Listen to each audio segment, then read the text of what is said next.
ពាក្យចាតកាចឹងតែលើថាចាតកាមានន័យថាភិក្ខុដែលលោកគង់ចាំព្រះវស្សាឬក៏ជាយើងហៅនិយាយយល់ថាជាមេវត្តឬក៏លោកអ្នកគ្រប់គ្រងនៅក្នុងវត្តអារាមណាគ្រប់គ្រងសង្ឃណាអូខេប្រធានសង្ឃនៅក្នុងវត្តអារាមនឹងឯងអញ្ចឹងពាក្យថាចាតកានេះជាភាសាអង់គ្លេសយើងប្រើពាក្យថា abort នេះគឺ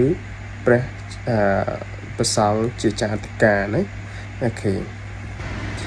ហើយពាក្យសំខាន់មួយទៀតនោះគឺពុទ្ធសាសនិកណាពុទ្ធសាសនិកសម្ដៅដល់អ្នកកាន់ពុទ្ធសាសនាអញ្ចឹងភាសាអង់គ្លេសយើងឲ្យពាក្យថា Buddhist ពុទ្ធសាសនិកអ្នកកាន់ពុទ្ធសាសនានឹងឯងតែពេលព្រះពុទ្ធសាសនាគឺ Buddhism ព្រះពុទ្ធសាសនាអូខេហើយចុះដូចឧបាសិកាណាយើងប្រើពាក្យថា